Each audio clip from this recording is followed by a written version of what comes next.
Munchkins, it's me Munchie, and today's video is a little different from what I promised, but because today is a very exciting day here at the rescue, Turpentine is going to his forever home, so I wanted to make a little vlog on his departure and tell you a little bit about his backstory, because he is one of the oldest mice we have ever come across. So he is 2 years old, so this is going to be his story over here. And I'm actually getting ready because usually what ends up happening is I clean out their enclosure as I'm trying to get them out and then put them in their little travel carrier before taking them to the meetup location spot. That's why there's nothing inside of there, because it's all going to be dumped here soon.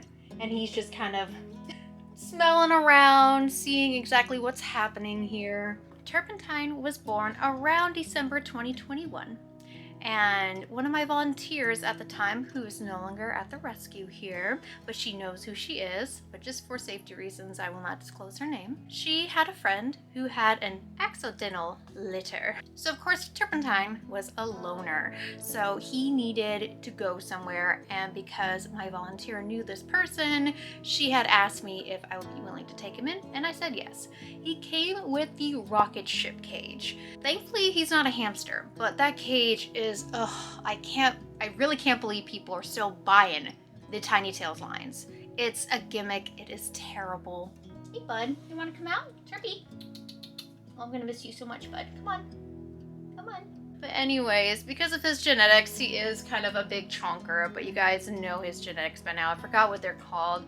It's been a while, but he originally got rehomed to one of my other volunteers just because he was at the rescue for a long time without ever getting adopted. And she decided to adopt him as well as a few other of my animals here at Munchie's place. But due to unforeseen life changes, she had to give him back, and oh, you're climbing now.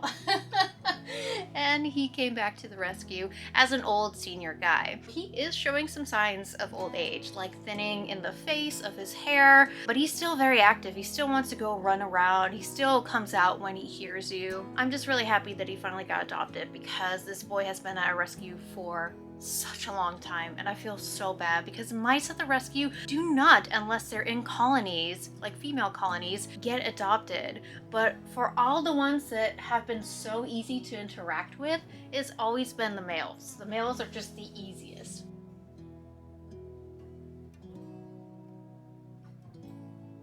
Mice make such loving creatures. They come out during the day. They are so much easier to handle than hamsters. They are not stress prone like hamsters. However, they do fall victim to tumors, cancer, as well as respiratory infections. But for him, he hasn't really had any major issues at all. He's just been such a good little boy. I just feel bad that he can't be with a colony, just because at that point in his life, we made the option not to get him neutered, just because he was older and there was a lot of inquiries for him, but they also unfortunately decided not to proceed with adopting him. A lot of them ended up ghosting or flaking, meaning they inquired, showed interest, wasted our time, and or it was just not a good fit. There are some people that have really bad care and don't understand these guys need enrichment. They need stuff to climb on. They love to climb, but they also are burrow animals that have dens as well. So it's important to have a balance of both height, that way they can climb and explore, as well as burrowing, have enough bedding in there, maintain their body temperatures, maintain a safety, because they are still prey animals. So if they feel threatened or scared, they're gonna hide. They're gonna wanna get away from the surface. It's gonna be a short trip, so he doesn't need any water. I put some of his bedding already in here. You can see all the poop. He's got all the poop everywhere. That way he can establish his territory a lot quicker once he is in his new place. And oh my gosh, I love it when I get photos of past adopters of mice, because they show me like their setup and how wonderful their mice are doing, and it's just, it makes me so happy. Mice are so misunderstood because everyone freaks out at their tails, but if you feel their tails, they feel very velvety. And I'm sorry, I'm gonna cry.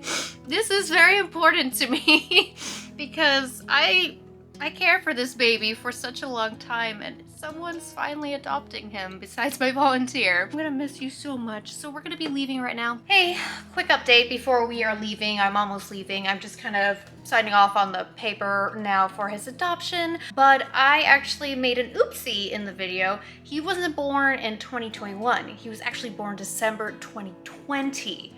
So this boy is like 2 years and 7 to 8 months old, depending on exactly when he was born in December.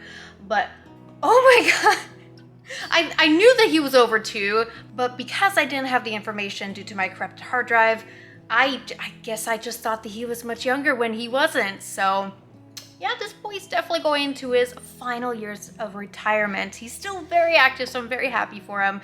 And we are just leaving now, so wish him luck, everyone. So happy for him.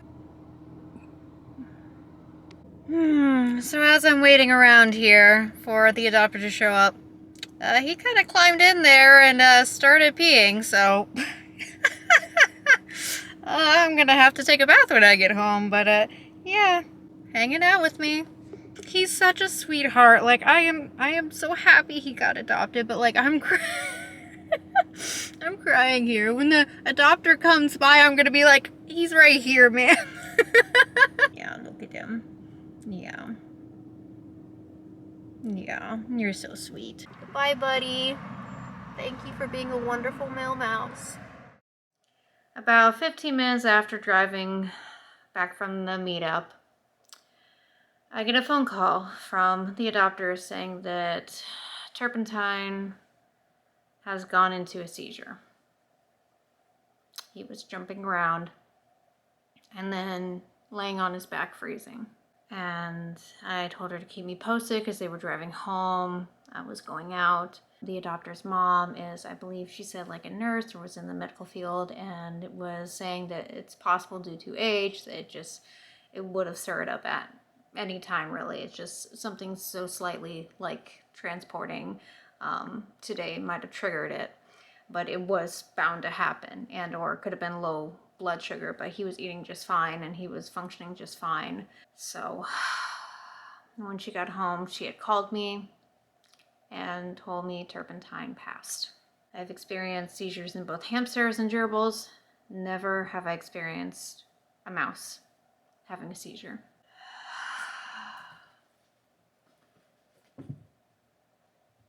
My dog's trying to comfort me right now. It's nothing that they did. It's nothing that I did. It seems like it's boiled down to age.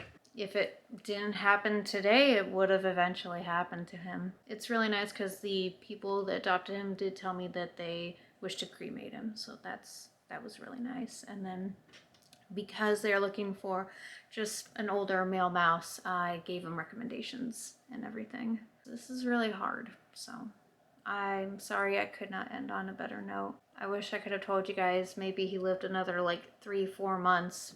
That's kind of what I was hoping for. I was hoping, hey, since he's getting old, you know, he's gonna eventually go soon, so this was technically his retirement. Bye.